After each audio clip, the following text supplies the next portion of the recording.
Good morning everyone, welcome to my channel one step to success. So friends, यहाँ पे आपके general science का एक और सेशन हम लेकर आ चुके हैं। बहुत ही बेहतरीन क्वेश्चंस यहाँ पे हम सॉल्व कर रहे हैं, तो बिल्कुल आप लोग सेशन के साथ जुड़ जाइए और डेली आप लोग प्रैक्टिस कीजिए हमारे साथ जनरल साइंस की।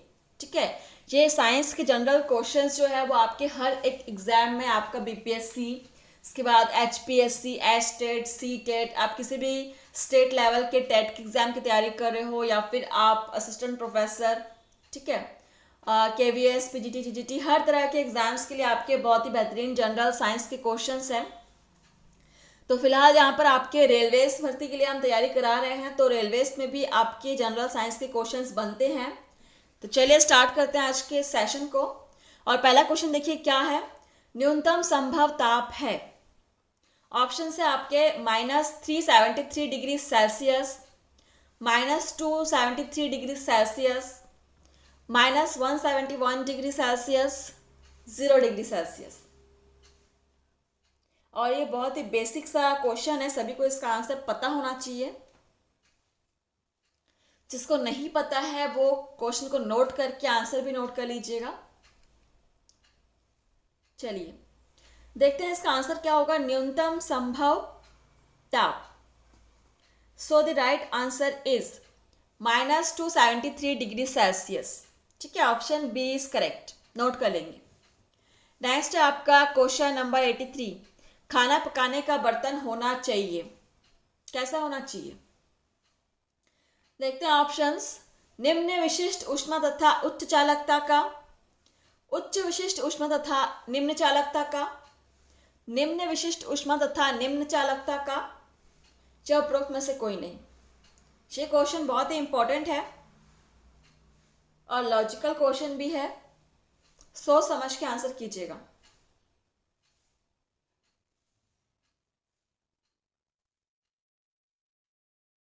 जिसकी विशिष्ट ऊष्मा जितनी अधिक होती है उसको गर्म होने में उतनी अधिक समय लगता है। ठीक है, और आप खाना बना रहे हो तो आप चाहोगे कि आपका बर्तन जल्दी से गर्म हो जाए, तो उसके लिए आवश्यक क्या है कि उसकी विशिष्ट ऊष्मा का मान कैसा हो। बिल्कुल विशिष्ट ऊष्मा का मान कम होना चाहिए और चालकता कैसी होनी चाहिए, उच्च होना चाहिए। तो हमारा आंसर यहाँ पे क्या बनेगा, निम्न विशिष्ट ऊष्मा तथा उच्च चालकता का, ऑप्शन फर्स्ट इज करेक्ट। अच्छे से समझ में आ गया होगा सभी को आई थिंक। नेक्स्ट है हमारा क्वेश्चन नंबर 84, ठोस में ऊष्मा का संचरण मुख्यतः किस विधि से होता है। बहुत ही इजी क्वेश्चन है, ऑप्शंस पढ़ने की जरूरत नहीं होनी चाहिए, लेकिन फिर भी हम एक बार पढ़ेंगे। विकिरण, संवहन, चालन, उपरोक्त तीन विधियों से।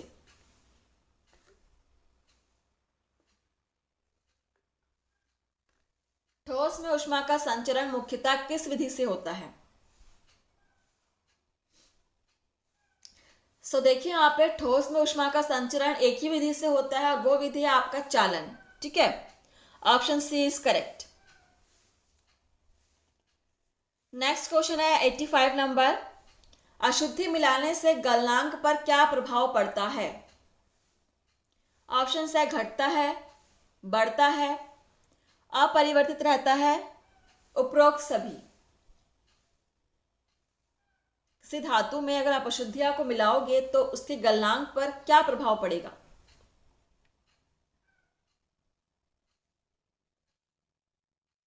सो फ्रेंड्स, आप लोगों ने सुना होगा कि शुद्ध सोने के गहने नहीं बनाए जाते।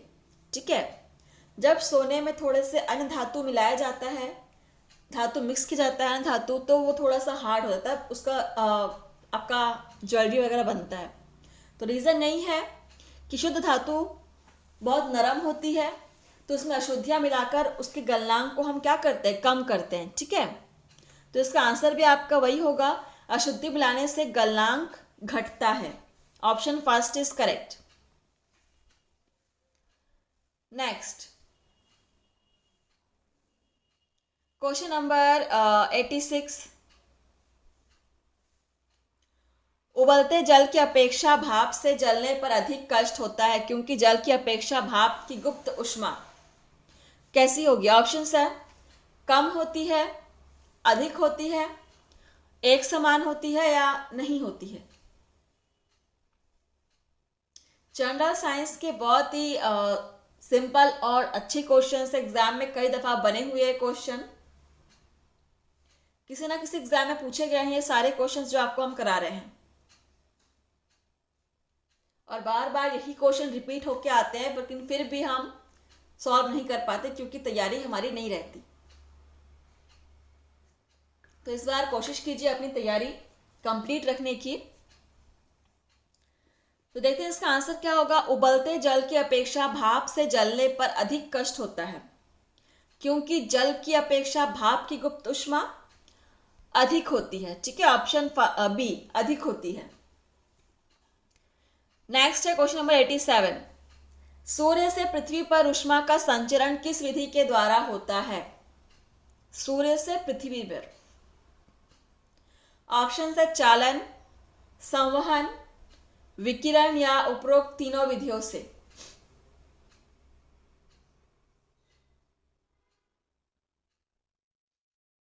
सूर्य से पृथ्वी पर ऊष्मा का संचरण, आई होप सभी को इसका आंसर पता होगा। बिल्कुल विकिरण विधि से होता है। Option C is correct. Next है क्वेश्चन नंबर 88। यदि गैस का आयतन स्थिर बनाए रखा जाए तो ताप के बढ़ने पर गैस का दाब स्थिर रहेगा, बढ़ेगा, घटेगा, उपरोक्त सभी में। सो फ्रेंड्स, आप लोगों को क्लास का टाइम पता ही होगा। सुबह 9 बजे डेली आपको अलग अलग सब्जेक्ट्स पर सेशंस प्रोवाइड कराए जा रहे हैं। तो बिल्कुल आप लोग डेली क्लास अटेंड कीजिए, किसी भी क्लास को मिस मत कीजिएगा, क्योंकि हर एक सेशन में बहुत ही इंपॉर्टेंट क्वेश्चंस आपको कराए जा रहे हैं। ठीक है, एक क्लास अगर आप छोड़ते हो तो उसमें आप कम से कम 20 इंपॉर्टेंट क्वेश्चंस को आप छोड़ रहे हो, तो ये आप एफर्ट नहीं कर सकते। 20 क्वेश्चन को छोड़ना एफर्ट नहीं कर सकते आप फ्रेंड्स। इस टाइम पे हर एक क्वेश्चन बहुत इंपॉर्टेंट है।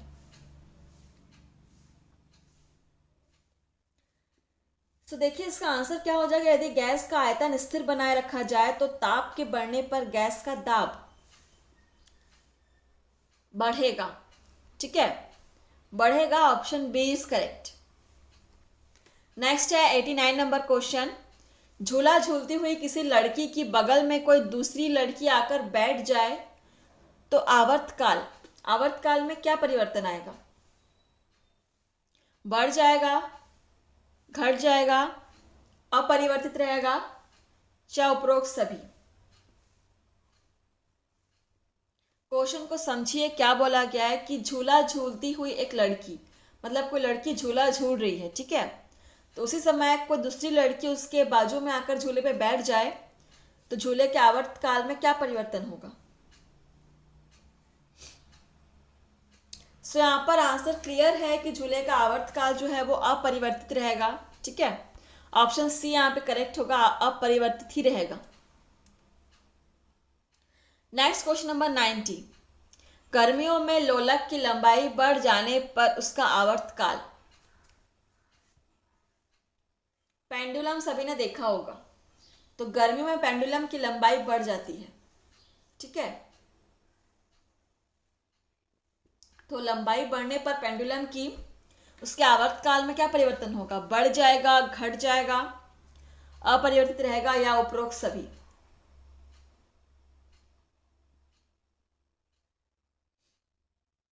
सो यहाँ पर देखिए, अगर पेंडुलम की लंबाई बढ़ी तो उसका आवर्तकाल भी बढ़ जाएगा। Option first is correct. चलिए आगे बढ़ते हैं। हमारा क्वेश्चन है आगे, सबसे हल्का तत्व। ठीक है, सो यहाँ तक आपके जो भौतिक विज्ञान था उसके क्वेश्चंस यहाँ पर समाप्त होते हैं, और अभी आपके यहाँ पर हमारा स्टार्ट हो रहा है केमिस्ट्री का। ठीक है, केमिस्ट्री, रसायन विज्ञान। चलिए देखते हैं रसायन विज्ञान के क्या क्वेश्चन है। सबसे हल्का तत्व है, ऑप्शन है हीलियम, सोडियम, हाइड्रोजन या पोटेशियम। क्या है सबसे हल्का तत्व? आंसर करेंगे, बहुत ही इजी आंसर है। बिल्कुल सबसे हल्का तत्व आपका हो जाएगा hydrogen. Option C is correct, hydrogen सबसे हल्का तत्व है।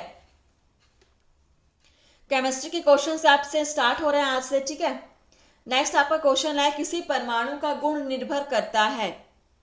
ऑप्शन है प्रोटॉनों की संख्या पर, इलेक्ट्रॉनिक संरचना पर, परमाणु भार पर, न्यूट्रॉनों की संख्या पर।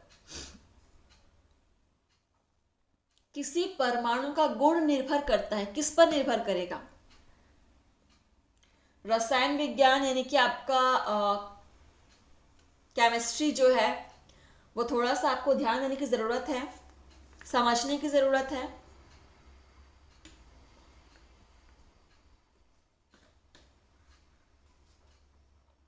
चलिए आंसर करेंगे। किसी परमाणु का गुण किस पर निर्भर करता है? तो यह निर्भर करता है इलेक्ट्रॉनिक संरचना पर, ठीक है। ऑप्शन बी इज करेक्ट, उसके बाह्यतम कक्षकों में कितने इलेक्ट्रॉन है इस पर निर्भर करता है किसी परमाणु का गुण।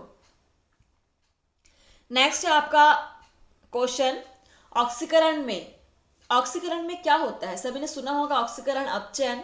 तो क्या होता है ऑक्सीकरण? ऑप्शंस देखिए, इलेक्ट्रॉन ग्रहण किए जाते हैं, इलेक्ट्रॉन मुक्त किए जाते हैं, प्रोटॉन ग्रहण किए जाते हैं या प्रोटॉन मुक्त किए जाते हैं।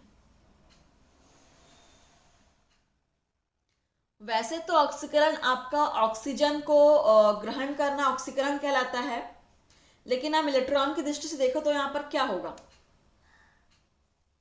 ऑक्सीजन से जुड़ना ऑक्सीकरण, लेकिन इलेक्ट्रॉन की दृष्टि पर यहां पे क्या होना चाहिए आंसर? बिल्कुल, ऑक्सीकरण में आपके इलेक्ट्रॉन जो है वो मुक्त किए जाते हैं। Option B is correct, electron मुक्त किए जाते हैं। सभी नोट कर लेंगे क्वेश्चन को। नेक्स्ट है आपका 4 नंबर क्वेश्चन, समभारिक परमाणुओं में होते हैं। ऑप्शन है समान परमाणु द्रव्यमान, असमान परमाणु क्रमांक, समान परमाणु द्रव्यमान एवं समान परमाणु क्रमांक, ए एवं बी दोनों। समभारिक और समस्थानिक सुना होगा, अगर नहीं सुना है तो आज ही जाकर के आप इसके बारे में सर्च कीजिए, देखिए और नोट कीजिएगा, इंपॉर्टेंट है टॉपिक। और मुझे कमेंट्स में बताएंगे, कुछ उदाहरण देंगे समभारिक के, ठीक है। तो समभारिक का तात्पर्य क्या होता है?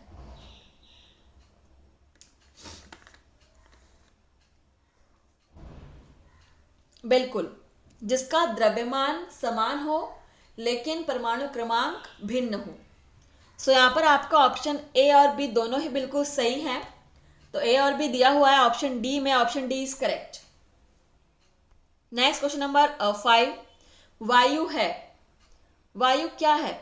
मिश्रण, यौगिक, तत्व या ये सभी?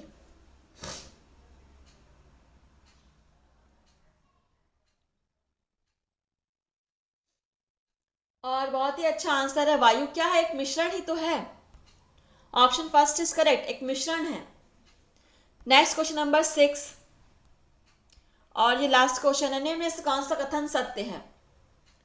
सो ऑप्शन यहाँ पे अधूरे हैं फ्रेंड्स, तो सेशन को हम यहीं पे समाप्त करेंगे, ठीक है।